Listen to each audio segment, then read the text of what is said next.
Radio Rubin in tvojih 60 minut. Lepo pozdravljeni. V moji družbi je skorajšnji župan občine Tolmin, Alen Červ. Dober dan. Dober dan. Teden dni je minil od zmage v drugem krogu na lokalnih volitvah. Kako se je usedla ta misel, da boste prevzeli vajeti občine Tolmin? Ja, iskreno povedano, mogoče še nismo popolnoma ozavestili zadeve, je vendarle velik prihod med samo kampanjo, kjer je bilo delo zelo intenzivno vse do zadnjega dne. In bom rekel, da smo si ta teden vzeli kar malo pauze, da vsi skupaj zadihamo. Malo sem tudi svoji ekipi privoščil miru, da ima kakšen trenutek več in z družino in s prijatelji. Zdaj pa bo čas za poprijeti za delo, ja. Se vam je kakšna posebna čestitka, še posebej usedla v srce, v misel? Kaj so vam rekli recimo najbližji domači? S kakšno popotnico so vas poslali na to pot? Vsekakor sem bil zelo vesel, ko je celotna družina, vsi moji domači me obiskala že v samem štabu, takoj potem, ko so rezultati postali končni. Nasploh je domača podpora tisto, kar ti daje energijo in konec koncev nek notranji mir, da se lahko tudi nalogam, ki so pred tabo, popolnoma posvetiš. Če pa bi mogel eno čestitko izpostaviti, pa bi vendarle tisto prvo telefonsko, ki je prišla od mojega protikandidata, gospoda Bratuža, izjemno korekten odnos tekom kampanje sva potem prenesla tudi v čas po uradnih izidih. Se mu še enkrat na tem mestu res lepo zahvaljujem za to kampanjo, ki so jo skupaj speljala, in mislim, da je tudi lepo postavljen temelj bodočemu sodelovanju v dobro vseh občank in občanov.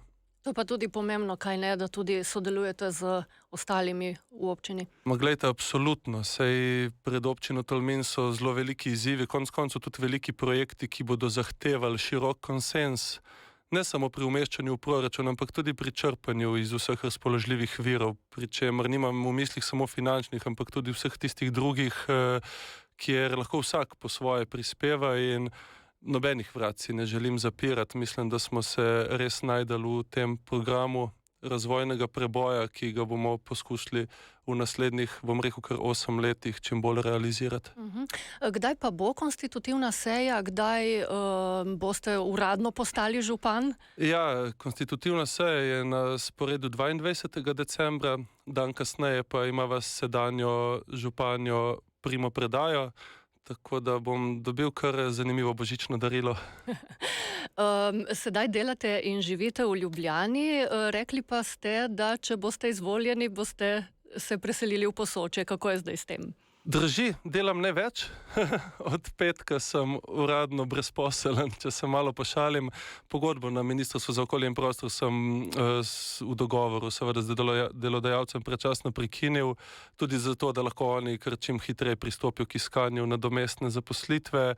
V tem času pa, ja, poleg vseh teh organizacijskih skrbi je tudi nekaj logističnih, tako da trenutno živim malce v Tolminu, malce v Ljubljani. Moj avto je ena velika omara, v kateri se prevaža veliko oblek in drugih zadev, ampak tudi to pride kmalu na vrsto in drži vsekakor. Prevzem funkcije potegne za sabo tudi selitev v Posočje, ki se je veselim. Lepo. Z vašim prihodom napovedujete tudi kakšne spremembe v občinski upravi? Kako se kažejo te zadeve? No, zagotovo spremembe v načinu dela. Temu smo veliko pozornosti namenili tudi med samo kampanjo. Spremeniti bo treba določene vzorce, tako v odprtosti za pobude ljudi, krajevnih skupnosti, kot tudi neki ciljni projektni naravnanosti delovanja občinske uprave. Da pa bi v tem trenutku razmišljal že o kadrovskih spremembah, pa je vendarle preuranjeno. In izhajam iz tega, da je tudi obstoječi ekipi potrebno predstaviti našo vizijo dela in videti, kako se vsak od njih v njej znajde. Verjamem, da je tu veliko strokovnjakov in da bomo dobro sodelovali. Če pa se bo pokazala potreba, pa bomo v okviru svojih pristojnosti seveda tudi potegnil kakšno spremembo, če bo ta v dobrobit občank in občanov in izpolnitvi naših ciljev. Alen Červ, koliko podžupanov boste imenovali oziroma so že kakšna imena v mislih? Torej, skladno z dosedanjo prakso bomo imeli 2 podžupana. O imenih pa je še nekoliko prezgodaj. Morda tudi prezgodaj za kakšno, da rečeva, kakšni koaliciji, boste morda imeli to tako popularno projektno koalicijo, katerih je v drugih občinah precej govora?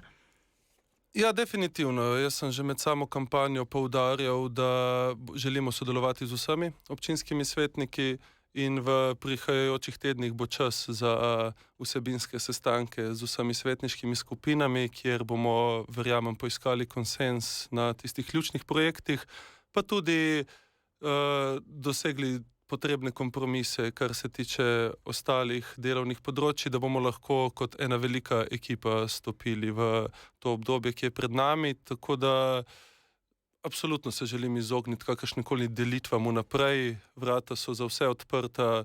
Tudi sam ocenjujem, da sem dovolj, bom rekel, odprt in pripravljen na dogovore, da bomo našli pot, ki bo za vse sprejemljiva, ker zdi se mi, da na lokalni ravni res ni prostora za ne vem kakšno politiziranje. V volilni kampanji ste kot prioriteto omenjali stanovanja oziroma aktivno stanovanjsko politiko, kar bi v občini med drugim pomagalo tudi zadržati mlade, ne? Sedaj ste bili zaposleni na Ministrstvu za okolje in prostor kot svetovalec za stanovanjsko politiko. Izkušnje iz tega področja vam bodo gotovo prav prišle pri tem vprašanju, kako se boste tega lotili. Drži, to bo moje prioritetno področje in cilj 100 dodatnih stanovanj do leta 2028 je definitivno ena od mojih prioritet.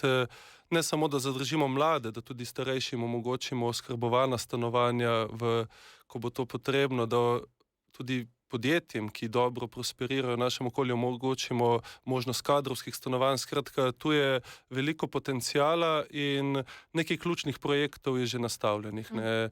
Stanovanjska soseska na Cvetju v Tolminu z približno 60 stanovanji je, kar se mene tiče, prioriteta. Na drugi strani imamo že tekoč projekt z evropskimi sredstvi načrta za okrevanje in odpornost za stanovanje v Zalogu. Nove zazidljive parcele se bodo kmalu v prodajo dale tako v naselju Žabče kot na Šentviški gori. Skratka, na tem aktivno delamo. Ko smo že pri prostoru in parcelah, kdaj boste kako nameravate nasloviti problematiko obrtnikov, podjetnikov, ki si tudi želijo prostora? Res je. Tolmin je v preteklosti delal z mojega vidika eno ključno napako. Pomagal je mladim podjetnikom ustvariti neke uspešne zgodbe, potem pa na točki, kjer bi ta podjetja lahko začela vračati skupnosti, so pa začela odhajati drugam, ker jim je primanjkovalo prostora za širitev dejavnosti. Tako da tudi tu imamo v načrtu eno aktivno zemljiško politiko, tako z načrtovanjem širitve ali pa nekaj novih dodatnih obrtno-poslovnih con, ki pa jih bomo načrtovali skupaj z obrtno zbornico, skupaj s podjetniki, da bodo že v štartu planirane tako, da bodo uporabne za bodoče odjemalce, in s tem želimo tudi privabiti nekaj novih investitorjev. Moramo pa za začetek pogledati, kaj vse že v občini je, to se pravi od vseh občinskih zemljišč, degradiranih območij, praznih objektov, ki jih je tudi kar nekaj in bi jih veljalo aktivirati. Skratka, ne želimo posegati v zelene površine več, kot bo to nujno potrebno. Vsekakor pa ne na tiste najboljše kmetijske, ki jih tudi rabimo. Čisto za konec, vodenje občine prevzemate v času, ki ni ravno rožnat. Za leto 2023 se napoveduje gospodarska energetska kriza. Vlada je sicer sprejela predlog zakona o pomoči gospodarstvu za prihodnje leto. Kaj lahko stori občina za pomoč ranljivim skupinam? Čisto na kratko še. Po eni strani bi rekel, vsaka kriza je hkrati priložnost in v vsaki krizi tisti z dobrimi strateškimi načrti tudi prosperirajo. Vsekakor pa bo občina tukaj odprta in stopila nasproti tako socialno najbolj ogroženim, če bo to potrebno, hkrati pa tudi gospodarstvenikom, podjetnikom, če se bo izkazalo, da državni ukrepi niso zadostni. Verjamem pa, da bomo tudi kot skupnost znali stopiti skupaj in ta težek čas prebroditi, ker vendarle na koncu ni vse samo v administrativnih ukrepih, je predvsem to, koliko smo človeka. No, in za vse to vas bomo čez 4 leta prijeli za besedo. Hvala za obisk v našem studiu in uspešno delo vam želim in vse dobro v 2023. Hvala enako in hvala za povabilo. Radio